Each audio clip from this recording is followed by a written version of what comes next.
네, 최근 정부가 국민연금심의위원회를 통해서 연금개혁 추진계획을 확정하고 이 내용을 발표했습니다. 보험료율을 지금보다 높이고 소득 대체율을 현재 수준으로 유지해서 지속 가능한 국민연금으로 개편한다는 내용이 핵심이었죠. 이번 개혁 방안에는 어떤 의미가 있고 또 한계가 무엇일지 이길 보건복지부 1차관과 함께 이야기 나눠보겠습니다. 어서 오십시오. 네, 안녕하세요. 이길입니다. 사실 많은 분들이 관심을 가질 만한 분야고 또 반면에 또 많은 분들이 어려울 만한 그런 분야이기 때문에 오늘 답변은 좀 최대한 쉽게 설명을 해주시면 쉽게 드리겠습니다. 감사해드리겠습니다. 자, 먼저 첫 번째 질문은요. 이 정부의 이번 연금 개혁안에 대해서 많은 분들이 관심을 갖고 있는데 이 목적과 방향성에 대해서 먼저 한 말씀 부탁드리겠습니다. 예, 목적은 사실은 연금 개혁입니다. 저희가 88년도에 도입을 한 다음에 지금 36년이 지났거든요. 예. 두 번의 개혁이 있었지만 아직 미완의 상태로 있습니다. 저희 요번에 제가 9월달 단일안을 내놨었잖아요. 근데 2003년도에 안이 나왔었고 지금 두 번째입니다. 21년 만에 정부에서 단일안을 내놨다. 의지가 있다는 말씀이 되겠고요. 방향성은 제가 판넬로 설명을 드리겠습니다. 자, 크게 세 가지가 되겠습니다. 예. 지속 가능해야 되겠다. 장기적인 재정 안정을 해야 되겠다는 것이고요. 두 번째는 세대 간 형평성입니다. 청년들의 부담을 좀 완화해주겠다는 것이 되겠고요. 세 번째는 국민연금 4개를 통해서 노후소득을 단단하게 보장하겠다는 것인데요. 첫 번째 같은 경우에서는 지속 가능성에서 모수개혁이라고 그래요. 숫자 개혁입니다. 예. 보험료를 9%에서 13%로 올리고 대체율을 42% 그대로 하게 되겠고요. 두 번째가 기금 수용률이 지금 기금이 1,147조가 있습니다. 예. 이거를 1% 올리는 것이 되겠고요. 자동 수용자처를 도입하는 것이고 또 하나는 보험료를 청년들은 좀 천천히 하는 방안이 되겠고요. 또 하나가 지급을 보장한다. 그런 내용으로 제가 발표를 한 바 있습니다. 네, 여러 발표 내용이 있지만 사실 이번 개혁안에서 핵심은 보험료율을 13% 올리고 또 소득 대체율이 42%다. 이 부분이 핵심일 것 같은데 먼저 보험료율을 살펴보겠습니다. 9%에서 13% 올리기로 결정하지 않았습니까? 그렇습니다. 조금 더 올려야 한다 이런 지적도 나오거든요. 예, 옳은 지적입니다. 사실은 좀 부족합니다. 제가 판넬로 강하게 설명을 드리겠면요. 이렇게 되어 있습니다. 지금 저희가 40%를 지금 이제 받게 되어 있습니다. 물론 지금은 이게 지금 계속 개혁을 하다 보니까 금년에 42%가 되겠는데요. 예. 이걸 하려고 그러면 보험료는 19.7%를 내야 됩니다. 그러니까 보면 지금 40%하고 이렇게 돼 있잖아요. 그런데 현행 보험료가 9%입니다. 그러니까 10.7%는 부족분이거든요. 그러다 보니까 현재도 매일 885억 정도가 부채가 쌓이고 있습니다. 1년이면 32조가 되게 돼 있는 거거든요. 그런데도 지금은 이렇게 적립금이 늘어납니다. 왜냐하면 금년도 같은 경우가 58조를 걷고 39조를 줍니다. 그 이유는 아직까지도 많은 분들이 받지를 않는다는 거거든요. 예. 나이가 좀 들겠다는 것이죠. 점차 나이가 들게 되에 따라서 2041년도 되게 되면 수지가 적자가 되고 이대로 가만히 있게 되면 2056년 기금이 완전히 소진되는 그런 케이스가 있습니다. 달리 말하면 여기에서 이 빨간 숫자가 결국은 이런 문제를 갖고 되는 그런 것이 되겠습니다. 사실 19.7%인데 13%는 좀 부족하다라고 말씀드릴 수가 있겠습니다. 그러면 이제 그게 어떻게 이제 말이 되는 건가요? 왜냐하면 소득 대체율 40%를 보존하기 위해서는 보험료율이 19.7%여야만 하는 것인데 지금 이제 소득 대체율이 42%를 지향하지 않습니까? 그런데도 금년도가 42%입니다. 예, 그런데도 지금 이제 보험료율은 13%로 올린단 말이죠. 근데 거기에 대한 갭이 분명히 발생을 할 텐데 이건 이제 어떤 방법으로 메꾸실 계획이신지. 원래로 치게 되면 수리적으로는 19.7%를 올려야 되는 거거든요. 근데 국민들이 지금 그렇게 올릴 수는 없는 것이고 또 사실 지난번에 공론화 과정에서도 또 21대 말에서도 9%에서 13%까지는 어느 정도 사회적인 공감대가 돼 있습니다. 자, 그렇지만 나머지를 해야 되잖아요. 그래서 제가 생각했던 것이 지금 1,147조가 있는 기금을 수익을 좀 올리자. 수익을 올리자. 그렇습니다. 지금 같은 경우에는 4.5%를 제가 계산을 했는데 1%를 올리게 되면 이것은 보험료 2%를 올리는 효과가 있습니다. 그리고 기금 소진 시기는 이렇게 5년이 늘어나게 돼 있거든요. 그리고 또 하나가 보면은 선진국에서 많이 도입하고 있는 자동 조정 장치입니다. 그러니까 지금 이렇게 여러 가지 제도를 잘 만들어 놨다 하더라도 예를 들면은 저출생으로 가입자가 감소하는 겁니다. 이 얘기는 달리 말하면 보험료 낼 사람이 줄어드는 거잖아요. 또 달리 말하면 지금 여러 가지를 이렇게 해가지고 그 평균 수명이 늘어나는 겁니다. 이거 연금을 도입할 때는 88년에 했었거든요. 그때는 70세가 평균 수명이었습니다.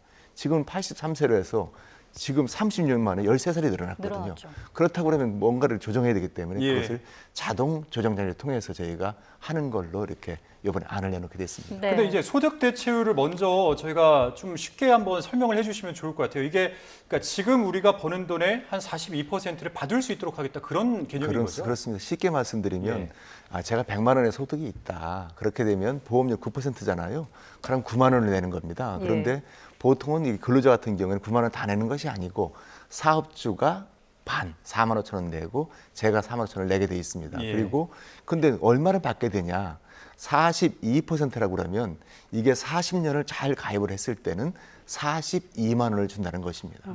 그렇게 이해하시면 되겠습니다. 네, 소득 대체율 말씀해 주셔서요. 사실 이 부분이 더 이견이 컸거든요. 그러니까 이 보장성, 많이 받고자 하는 사람들은 뭐 50%까지 이야기를 했었고 여야는 44% 수준에서 절충안을 얘기했던 것 같은데 사실 이거보다 제시안보다 떨어진다는 이 지적에 대해서는 어떻게 보십니까? 예, 여러 가지로 참 가슴 아픈 지적이죠. 왜냐하면 사실 이 수치를 보게 되면 우리가 19.7%를 내야 되는데 못 내고 있는 거거든요. 그렇기 때문에 현재 9%에서 사실은 40%로 있어도 이렇게 적자가 나는 것이잖아요. 그런데 만약에 50%를 올린다고 하면 여기다가 5%를 더 올려야 됩니다. 25% 되는 것입니다. 그리고 또 하나가 지난 말씀 주신 것처럼 공론화에서도 9%에서 13%로 또 이게 여야가 합의하는 과정에서도 그 보험료 인상하는 거에서는 이견이 없습니다. 네. 그런데 대체율에서 컸어요. 또 43에서도 있다가 또 45까지 내려왔다가 예. 중간에 44로 하자 그런 의견도 있었거든요. 근데 그때는 여러 가지 저희가 시간도 없었고 한편은 보험료 올리는 것보다는 전반적인 노후 보험 전체를 다 보자 그래서 됐는데 이것은 지금 상태로는 사실은 저희도 원래는 40%로 스테이한 것이 맞습니다. 그런데 지금 금년도가 42% 있기 때문에 제가 거기는 42%를 그대로 유지를 하게 된 것이거든요. 그렇지만도 이게 지금 있는 것이 2056년도에 이것이 이 기금이 이제 소진되잖아요. 예. 만약에 13하고 42가 되게 되면 2072년으로 해가지고 16년이 늘어나게 됩니다. 그리고 때로는 자동 조정 장치를 도입을 했을 때 그 시점 같은 경우 혹시 2036년 같은 경우에는 서로가 수입과 지출이 똑같이 되거든요. 예. 보험료 받는 돈과 나가는 게 똑같습니다. 그렇게 그때만 도입하게 되면 2088년까지도 연장이 됩니다.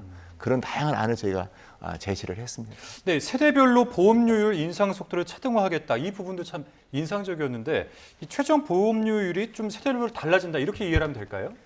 예, 그렇습니다. 이게 우리가 참 이게 88년도에 도입을 했었잖아요. 그때는 어떻게 됐냐면 3% 100만 원이면 3만 원만 내고 70만 원을 받도록 설계가 되어 예. 있습니다. 예. 그래서 두 번의 계획이 있어가지고 이렇게 뭐 예를 들면은 98년도에 60으로 떨어지고 대체율이 2008년도에 이게 60이 됐다. 지금은 42까지 내려온 거거든요. 예. 해마다 0.5씩 떨어지게 돼 있습니다. 그러니까 청년들의 입장에서는 사실 불공평하다 이런 생각이 들 수도 있거든요. 예. 제가 그런데 지금 50대 같은 경우에는 예를 들면 이런 걸 옛날부터 후하게 설계가 돼 있었거든요. 후하게 설계돼 있는 걸 하다 보니까 지금 75년생은 대체율이 50%가 넘습니다. 40대 같은 경우 45%가 되는데 지금 20대 같은 경우에는 사실은 지금 42%가 되는 것이거든요. 그래서 제가 청년들 많이 만나보고 지난번에 제가 서울여상 우리 고3 학생들 만나봤습니다. 그랬더니 청년들 하는 얘기가 그런 겁니다. 우리는 앞으로도 30년, 40년 직장을 다닌 사람입니다. 그렇기 때문에 보험료 올리는 거는 찬성. 그렇지만 천천히 해달라는 거고요. 그렇기 때문에 저희가 50대 같은 경우는 4년 만에 올리고 40대는 8년, 예를 들면 30대는 12년, 또 20대는 16년 해가지고 1%씩, 0.5%씩, 또 0.33%씩, 0.25%를 올리겠다는 것이 되겠습니다. 네, 이 세대 간 형평성 문제를 해결할 수 있을지 주목이 되는 부분이고요. 아까도 말씀해 주셨지만 이 자동 조정 장치 이게 재정이나 인구 여건 등에 따라서 연금액이 자동으로 조정이 되는 거 아니겠습니까? 이게 어떤 기능을 하게 되는 건지 보다 쉽게 설명을 해주신다면요. 예, 쉽게 설명드리면요. 예. 이거 벌써 OECD 국가 70%가 도입을 했습니다. 그렇더라고요. 34개국 중에서 24개국이 지금 도입을 했는데요. 가장 먼저 도입한 나라가 사실은 스웨덴입니다. 98년도에 도입을 했어요. 근데 거기도 이렇게 저출생이 생기고 재정이 악화가 됐거든요. 근데 이걸 잘 이렇게 보험 그걸 만들어 놨는데 갑자기 이 재정 상태가 악화가 된 겁니다. 그 요인은 뭐냐면 사실 저출생입니다. 그러다 보니까 이게 가입자 낼 돈이 적게 되면 그거를 좀 조정하자 그런 게 있었고요. 일본은 두 번째인데 2004년도에 도입을 했습니다. 일본 같은 경우는 똑같이 거기도 가입자가 줄던지 아니면 일본이 가장 지금 보게 되면 고령화가 된 나라거든요. 고령화죠. 일본은 거의 고령화 30%입니다. 예. 그러니까 일본 같은 경우는 어르신들이 30%를 넘었거든요. 그렇기 때문에 여기는 고령화율에 따라서 받는 분들이 더 오래 받게 되면 내는 분들이 적고 그렇다면 자동으로 조정하자는 것이 되어 있는데요. 그래서 저희 같은 경우도 이번에 하게 되면 이것을 정말 자동으로 조정하는 장치가 되겠고요. 그래서 그런 것을 만들어 놓는 그런 상태가 되겠습니다. 다만 말씀드릴 건 뭐냐면 절대 액수는 깎이지가 않습니다. 예. 어느 나라 같은 경우에는 절대 깎이는 경우도 있거든요. 근데 예. 만약에 지난해 100만 원을 받았다는 거예요. 그런데 저희 연금이 가장 좋은 게 뭐냐면 연금은 해마다 물가 인상을 반영해 주고 있거든요. 금년도가 3.6%를 반영해 줬습니다. 그런데 3.6%를 반영해 주려면 103만 6천 원이잖아요. 그런데 가입자가 0.3%가 줄었다. 또 기대 수명이 0.3%가 늘었다. 예. 그럼 두 개를 합하면 0.6% 되잖아요. 그래서 103만 6천 원 줄 거를 0.6%, 103만 원이 주는 그런 제도로 설계를 하게 돼 있는데 아마도 저희가 이것을 가지고 국회에 제안을 한 거거든요. 예. 논의를 할 때 언제 할지 어떤 모형을 할지는 국회에서 정해줘야 됩니다. 네. 네, 사실 이제 이 질문은 아까 제가 연달아서 드리려고 했는데 이제 그 13%로 올리고 대체 소득률을 42%로 하겠다. 그리고 이제 목표했던 바보다 이제 부족분에 대해서는 기금 수익률을 1%포인트 인상하는 것으로 대체하겠다. 이제 그렇습니다. 그런 계획을 세우셨잖아요. 근데 사실 기금 수익률이라는 것이 어떤 투자를 해서 수익률을 올리겠다라는 거잖아요. 그러니까 뭔가 퍼센테이지를 올려서 돈을 더 많이 걷겠다. 이거와는 또 다른 문제란 말이죠. 그렇습니다. 네, 분명히 리스크가 있을 텐데. 분명히 있습니다. 예. 그런데 다른 나라에서 이렇게 많은 분들 만나보면 너무나 우리나라를 부러워합니다. 우리는 지금 1147조가 있잖아요. 근데 다른 나라 연금 개혁은 거의 기금이 소지될 때 하게 됐었거든요. 그래서 지금이 일본하고 우리 노르웨이하고 우리가 세 번째 3대 연금에 돼 있습니다. 그래서 지금 4.5%를 제가 계산을 하고 있는데 5.5%가 되려고 그러면 사실은 예. 투자를 잘해야 되거든요. 그러니까요. 첫 번째 원칙은 수익성입니다. 두 번째는 우리 안정성이거든요. 안정성을 해치지 않으면서 수익성을 확보해야 되기 때문에 제가 예를 들면은 대체 투자, 해외에 있는 건물을 산다라든지 또 한편으로는 해외에 있는 증권이라든지 그런 걸 산다라든지 좀 더 수익이 많이 있는 부분을 이렇게 투자를 하고 그렇지만 안정적으로 해야 되겠죠. 그리고 난 다음에 저희가 이번에 9월 5일이죠. 지난주 같은 경우에 우리 샌프란시스코에 네 번째 해외 지점을 개설했습니다. 지금은 런던, 뉴욕, 싱가포르에 있는데 거기도 지점을 개설해서 예. 좀 더 많은 정보를 확보하고 많은 투자를 만나가지고 확보할 수 있도록 하고 있습니다. 아마도 제가 볼 때는 5.5% 정도는 저희가 해야 될 것 같습니다. 그래서 안정성과 수익성을 담보한 상태에서 이 기금 수익률을 높이는 것이 가능할 것으로 보인다. 그렇습니다. 그런 말씀을 예. 마지막으로 해주셨습니다.